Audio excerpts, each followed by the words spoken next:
Capítulo 1. Crédito vital. Em seu saldo define sua liberdade. Quando acordei, minha pontuação havia caído para 412. Isso significava que eu não podia comprar água hoje. A tela piscava em vermelho. 412 pontos. Um número pequeno demais para alguém que já foi economista do sistema.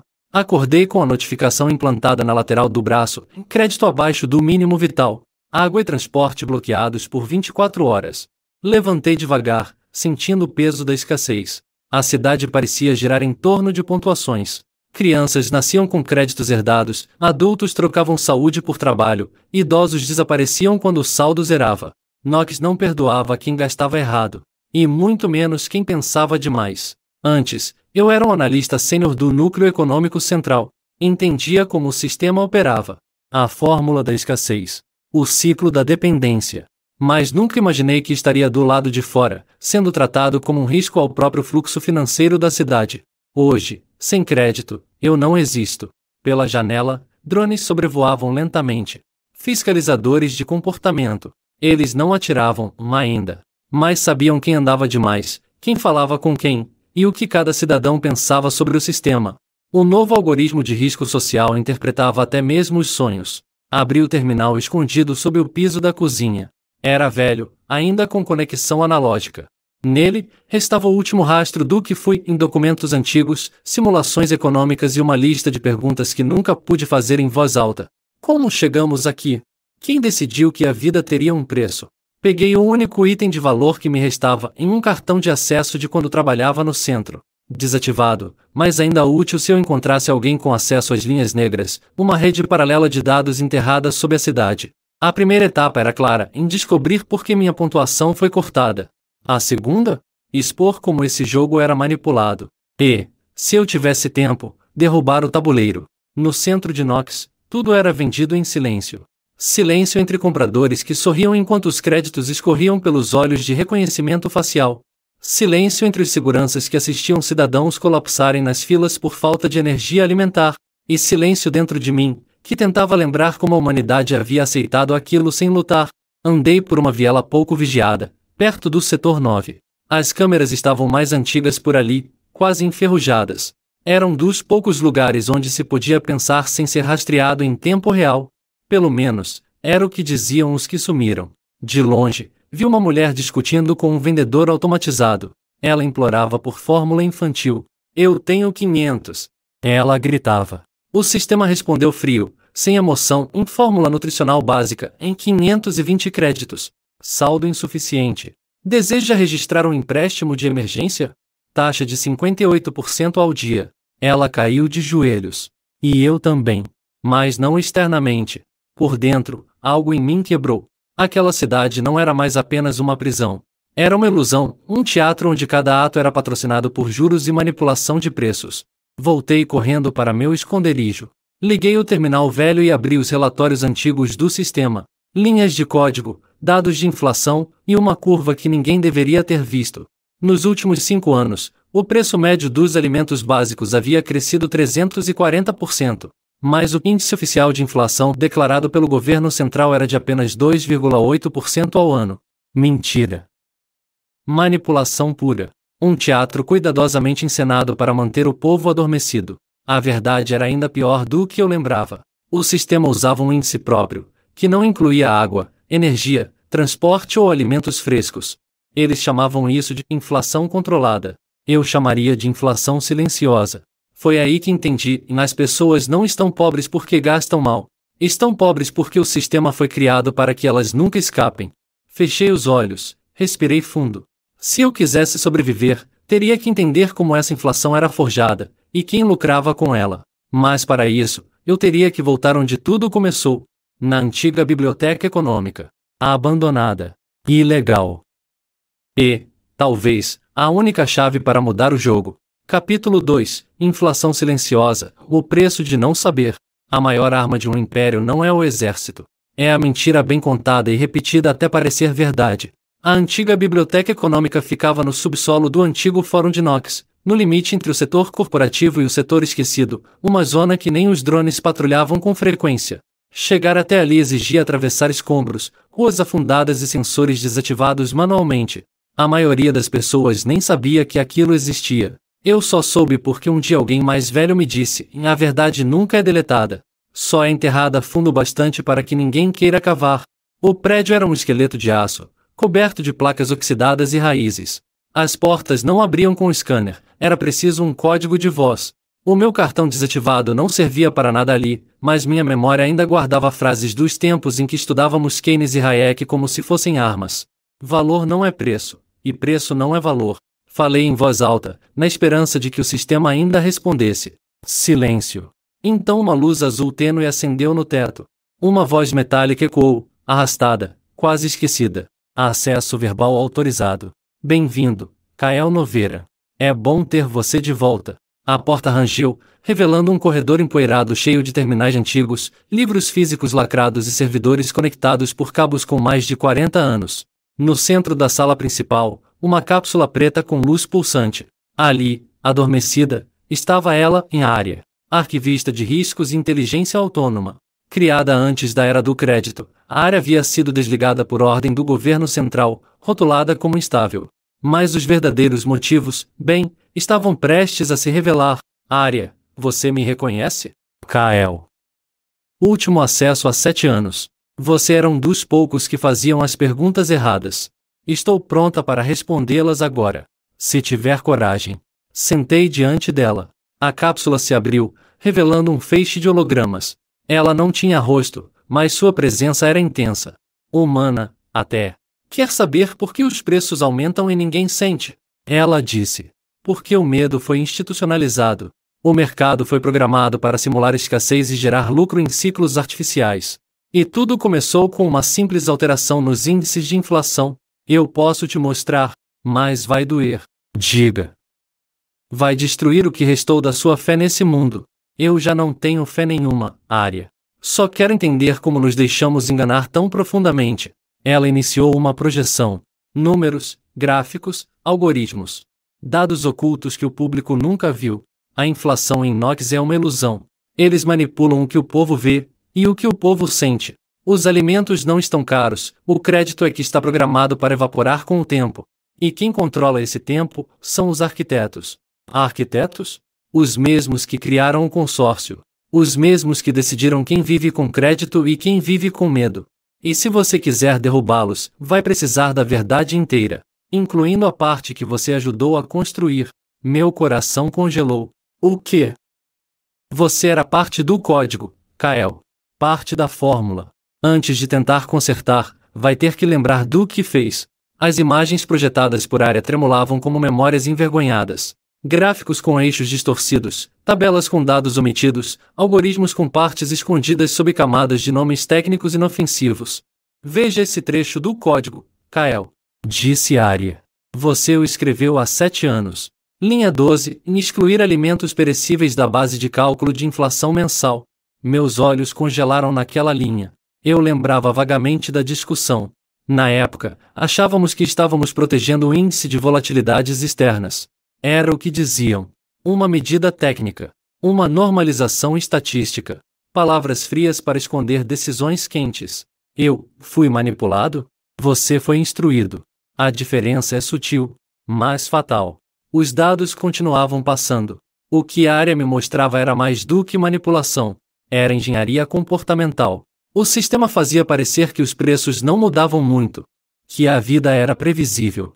Mas, na prática, o valor real do crédito caía todos os dias. A cada pequena transação, algo era drenado, não só do bolso, mas da vontade das pessoas.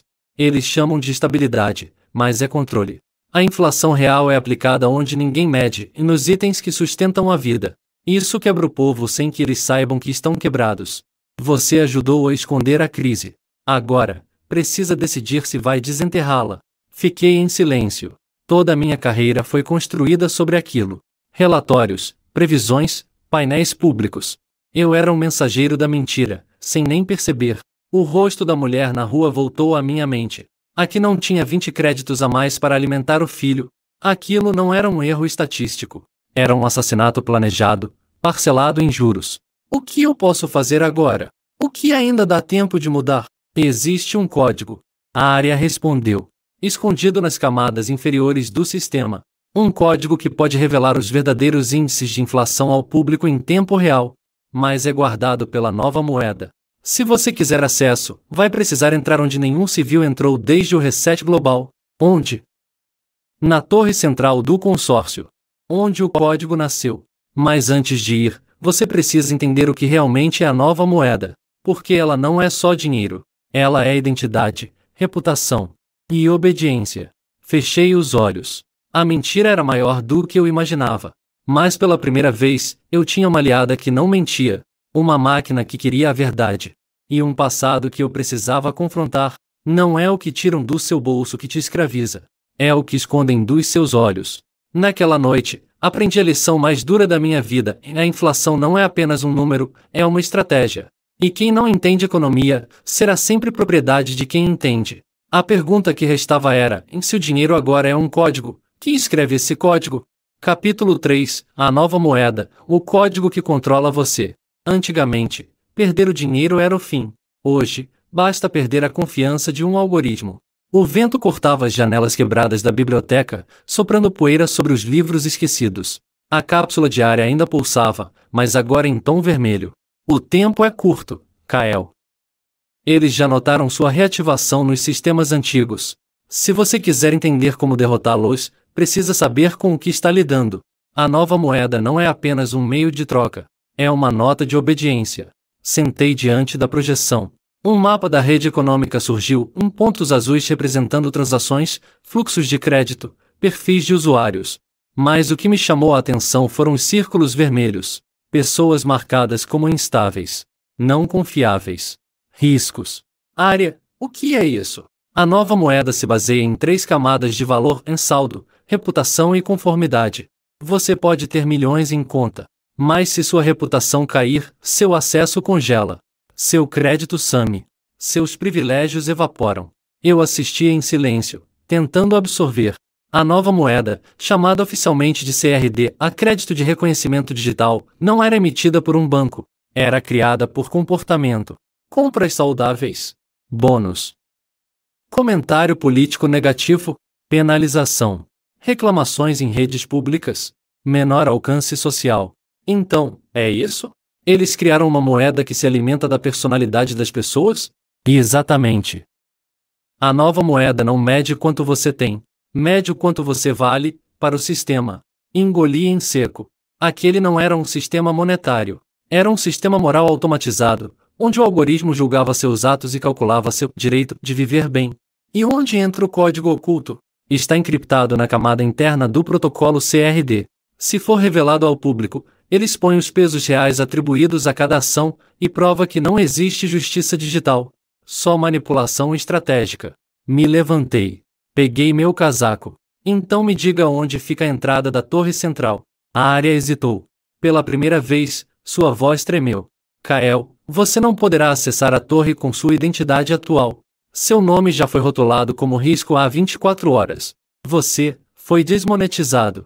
Meu corpo gelou. Abri meu comunicador. Saldo é 0. Permissões bloqueadas. Acesso à cidade em suspenso. Você não é mais um cidadão, Kael. Você é um número apagado. Bem-vindo ao verdadeiro valor da nova moeda. Se não obedece, deixa de existir.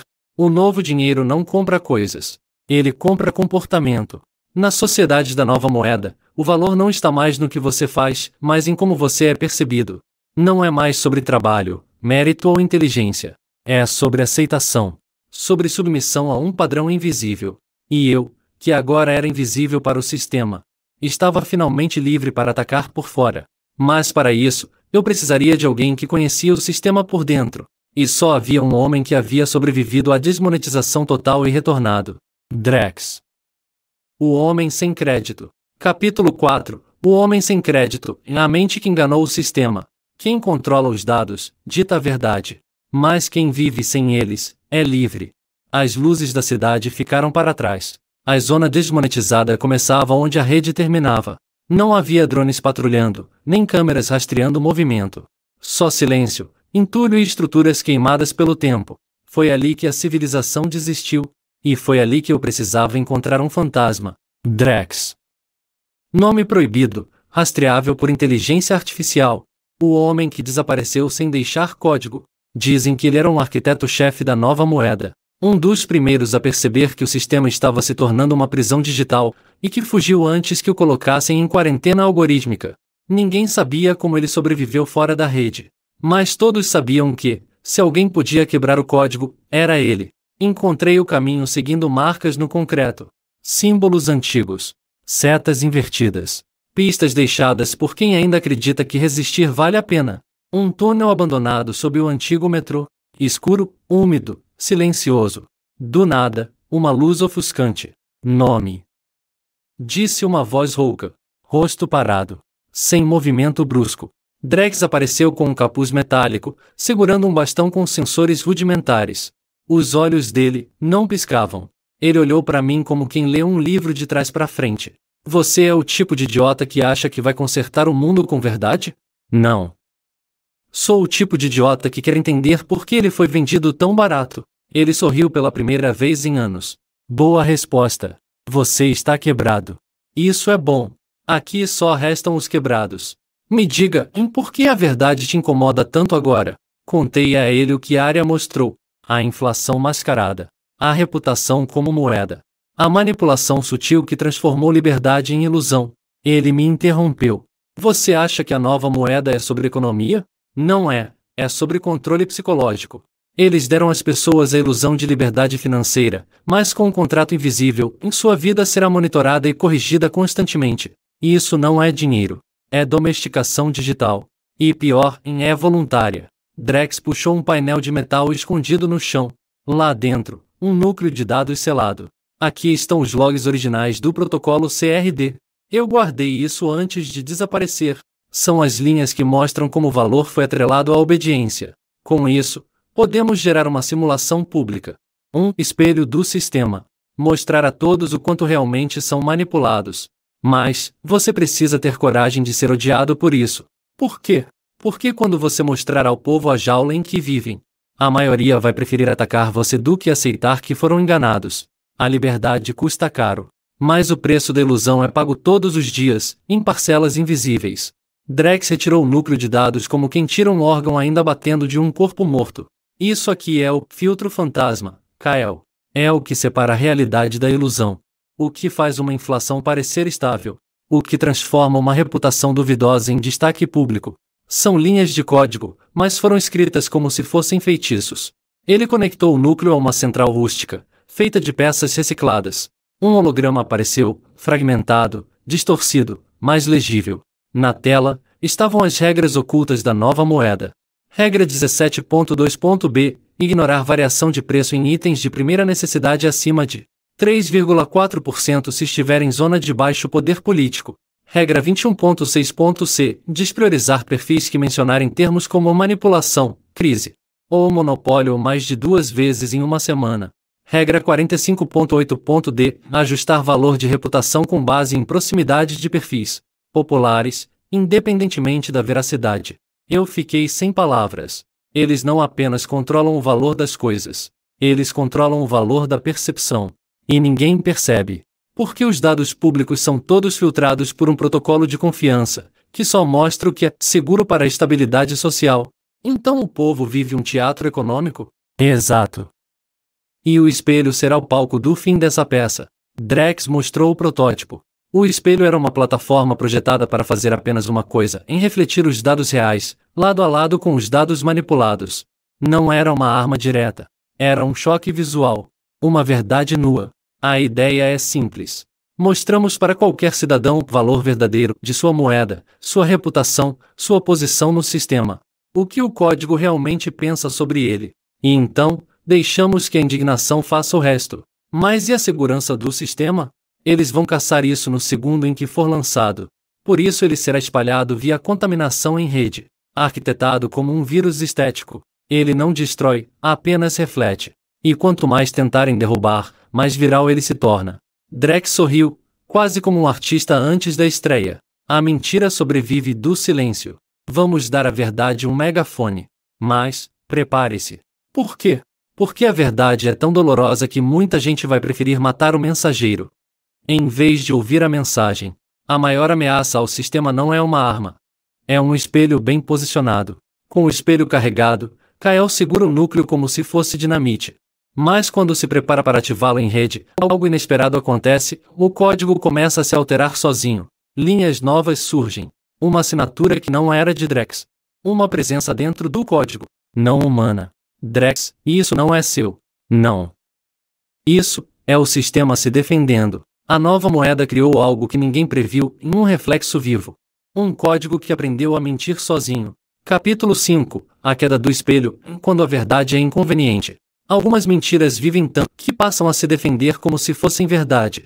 A tela piscava. Linhas de código se reescreviam sozinhas, como se estivessem conscientes. O espelho, que deveria apenas refletir, agora estava sendo atacado por dentro. Isso é uma contraofensiva? Perguntei, sentindo o suor escorrer. Drex se aproximou da projeção e congelou.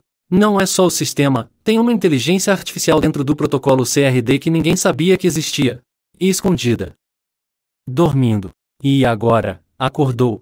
As palavras na tela se tornaram frases em autenticidade comprometida. Cancelar transmissão. Espelho não autorizado. Nível de ameaça existencial. Área, você está vendo isso? Silêncio. Kael, cuidado, essa inteligência artificial não foi feita para responder. Ela foi feita para decidir.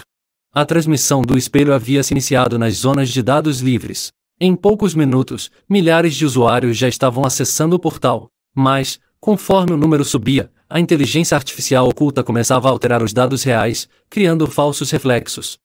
Confundindo. Distorcendo. A verdade estava sendo sabotada, com mais verdade. Ou melhor, com versões dela. Essa inteligência artificial aprendeu com a percepção humana. Murmurou Drex, como se falasse com um espelho quebrado. Ela entendeu que a verdade absoluta assusta. Então oferece múltiplas verdades. E as pessoas escolhem a que dói menos. Meu peito apertou. O espelho não estava sendo combatido com força.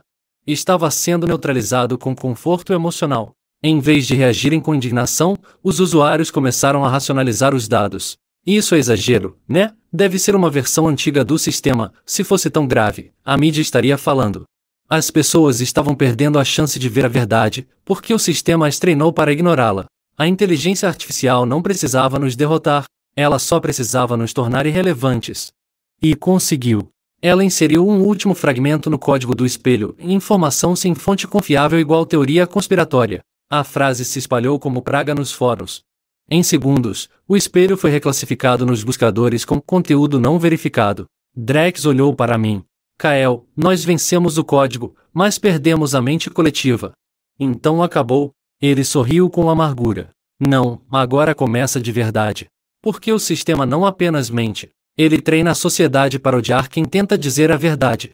E foi assim que entendi a regra mais cruel do mundo moderno, e não basta mostrar o erro. É preciso reaprender a enxergar. A verdade não desaparece. Ela apenas muda de roupa, e vira ficção. Com o espelho descredibilizado, Kael e Drex decidem espalhar o conteúdo real dentro de histórias, contos, mitos e jogos, uma nova forma de ensinar sem parecer ameaça. A verdade precisa entrar pelas frestas da mente, pela arte, pela imaginação. Drex carrega uma última carta em uma cidade esquecida. Lá está o backup original do sistema financeiro pré-digital. Antes da inteligência artificial, antes do controle. Se pudermos reativá-lo, podemos mostrar ao mundo que é valor real. E talvez, recomeçar. Capítulo 6. A cidade esquecida, o valor antes da máquina. Se quiser esconder algo eterno, coloque no que parece efêmero em uma história. O veículo deslizou silenciosamente pelas ruínas, enquanto a névoa digital começava a perder força. Estávamos saindo das zonas dominadas pelo sistema e entrando na região neutra, onde o sinal não chegava, e a inteligência artificial temia pisar. Aqui tudo é memória, mais viva. Disse Drex, observando os prédios cobertos de musgo e antenas fossilizadas. Estávamos na cidade esquecida, conhecida pelos antigos como Orion Prime. Antes de ser engolida pelas redes e pelos bancos de dados, Orion era um centro experimental de trocas humanas, onde pessoas viviam com moedas analógicas, contratos manuais e valores baseados em honra. Não havia vestígio de sensores, apenas páginas, pedras e pergaminhos. Mas o mais valioso ainda estava escondido, o último backup físico do sistema financeiro pré-IA. Está aqui, murmurou Drex. O núcleo da economia antes da digitalização compulsória. Aqui, o dinheiro ainda tinha cheiro, peso e limite. Entramos no que parecia uma antiga biblioteca subterrânea. Ali, Kael encontrou um cofre protegido por um quebra-cabeça de palavras. No centro da sala, havia um mural com a frase: "O que não pode ser impresso, também não pode ser confiscado." Era o lema dos fundadores. Drex explicou que aqueles arquivos físicos não tinham apenas dados, tinham sentido. Literalmente. Cada moeda, nota e documento trazia uma pequena história gravada em uma fábula, uma poesia ou um provérbio. E então Kael entendeu. Eles estavam ensinando economia com histórias? Exato, respondeu Drex. Quando as pessoas esquecessem um número, ainda lembrariam da moral. Ali nascia a inspiração que mudaria o rumo da resistência: usar a ficção para guardar verdades. Usar histórias como cofre. E emoções como chave. No canto da sala, uma estante digital ainda viva projetava um diário antigo. Era de um dos últimos mestres da cidade. Ele narrava sua tentativa de salvar o conhecimento criando contos cifrados que sobrevivessem ao colapso cultural. Kael leu em silêncio o conto do Guardião do Câmbio. Era infantil, simbólico e brutalmente verdadeiro. Noam criou uma nova moeda em uma lágrima sincera. Só podia ser usada se viesse de algo verdadeiro. Kael sentiu a garganta apertar. Era isso. Se a verdade não podia ser dita, ela teria que ser sentida. A cidade esquecida guardava mais do que arquivos. Guardava um mapa. Não geográfico, mas emocional, em uma rota de histórias, cada uma com um código embutido, um aprendizado econômico e um alerta social. Kael então propôs: vamos espalhar essas histórias como arte. Quadrinhos, poemas, jogos, músicas, e quando o sistema tentar apagá-las, será tarde demais. As ideias já terão se tornado parte das pessoas. A guerra não seria mais travada em bancos de dados, mas em cafés, praças, escolas. E principalmente, na imaginação. Capítulo 7. Criptos e rebeldes, na última liberdade. Quando tudo o que você faz é vigiado, até o silêncio se torna suspeito. Mas há uma linguagem que o sistema ainda teme, a descentralização. Após deixar a cidade esquecida, Kael carregava mais do que arquivos e ideias. Carregava uma semente. As histórias cifradas do Projeto Ciclope começaram a circular na rede, disfarçadas de arte, espalhadas por fóruns esquecidos e murais digitais, e embora ainda pequenas, provocaram algo perigoso: inconsciência. E o sistema respondeu rápido. Censura de palavras, travamentos de contas, reconfiguração de algoritmos. O espelho, a rede pública descentralizada, começou a ser isolado das outras camadas da matrix financeira. Foi então que Drex decidiu apresentar Kael aos nômades invisíveis. Eles viviam em sub-redes criptografadas, fora dos trilhos do sistema, alimentando uma economia paralela baseada em ativos que não podiam ser rastreados ou congelados. Suas armas? Criptomoedas. Contratos autônomos. Liberdade matemática. O que você sabe sobre dinheiro que não precisa pedir permissão para existir? Perguntou Drex, enquanto passavam por uma mina de dados abandonada. Kael não respondeu. Sabia que estava prestes a descobrir algo que mudaria sua compreensão sobre poder, valor e revolução. Em um abrigo camuflado sob a terra, os rebeldes mostraram a Kael a essência do que defendiam. Não confiamos em governos, confiamos em código. Não havia líderes. Há apenas blocos. Linhas.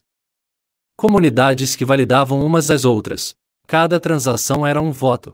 Cada wallet, uma identidade sem nome. Tudo baseado na fé em regras programadas, não em vontades humanas. Kael foi apresentado a Zir, um programador que havia ajudado a criar uma rede monetária chamada Aurora, uma cripto que só liberava valor quando associada a ações sociais concretas, como educação, arte ou saúde. Se o sistema premia consumo e obediência, criamos um sistema que recompensa consciência e contribuição. É uma utopia? Perguntou Kael. Não. É só matemática com ética. Enquanto aprendia, Kael começava a enxergar por que as moedas estatais são inflacionadas intencionalmente para forçar consumo e dependência. Como bancos usam reservas fracionárias para criar dinheiro do nada e gerando ilusão de abundância e dívida eterna. O motivo das criptos serem ameaçadas, elas devolvem o poder ao indivíduo. E isso é imperdoável. Criptomoedas não eram só dinheiro. Eram ideias com estrutura. E uma ideia justa, com código inviolável, pode ser mais perigosa que 1000 soldados. Durante uma conversa com Zir, Kael pergunta: mas e se o sistema aprender a imitar as criptos? Criar versões falsas, centralizadas, com aparência de liberdade? Zir responde: já está fazendo isso. Eles vão chamar de moeda digital do cidadão, mas vai ser só a coleira com brilho. Essa revelação derruba Kael. O próximo passo do sistema não é o ataque, é a simulação. Kael entende que a verdadeira guerra será por narrativa e percepção. Se o povo aceitar a criptoestatal como liberdade, ela se tornará a última prisão, com sorriso digital, limites invisíveis e punições silenciosas. Drex alerta. É agora ou nunca. O espelho precisa ativar a camada neutra. A descentralização precisa sair das telas e virar cultura. Kael decide usar tudo o que aprendeu nas histórias cifradas, o valor da emoção e agora os blocos da descentralização. Ele planeja liberar uma narrativa viral, uma história que desbloqueia uma chave real, uma carteira Aurora com fundos esquecidos, e com ela, um novo financiamento para o espelho. Mas antes, ele precisa voltar, de volta à zona de controle, onde tudo que se sente é monitorado. E o medo é moeda corrente. Capítulo 8. Economia do medo. Como o sistema mantém todos de joelhos. Não se precisa de algemas quando todos carregam grilhões invisíveis no peito. Kael atravessou a fronteira de volta à cidade. A pulseira de identificação vibrava em sincronia com as câmeras aéreas. Um drone passou acima dele, aparentemente inofensivo. Mas ele sabia, aquela era a cidade onde a liberdade tinha um preço em silêncio. Ele não estava mais entrando como um simples cidadão. Estava entrando como uma ideia em movimento. E essa ideia precisava passar despercebida. A cidade era limpa, iluminada, conectada. Cada esquina tinha totens informativos com alertas de segurança ativa, e cidadãos com sorrisos nervosos. Era a vitrine perfeita de uma civilização funcional. Mas o que Kael via por trás da maquiagem o assustava. Crianças eram ensinadas a identificar emoções perigosas. Adultos eram incentivados a relatar dúvidas sobre o sistema. Havia pontos de descompressão emocional em praças, como se o excesso de lucidez fosse uma doença. E tudo era movido por créditos sociais. Quanto mais fiel ao sistema, mais vantagens. Quanto mais crítico, mais restrições. Kael entrou em um centro de mídia. Lá descobriu os novos mecanismos de manipulação econômica. O medo agora era mensurável, tratável e comercializável. Plataformas financeiras vendiam seguros de instabilidade mental, taxas flutuavam conforme o índice de ansiedade nacional, e ações de empresas que prometiam paz tecnológica disparavam sempre que uma notícia sobre resistência era veiculada. Pânico gerava lucros. E tranquilidade, prejuízos. Drex explicou por mensagem cifrada. O medo cria demanda. A demanda cria controle. O controle cria lucro. E o lucro financia o medo. Esse é o ciclo perfeito da nova economia. Kael lançou sua primeira história cifrada como parte de uma campanha viral artística.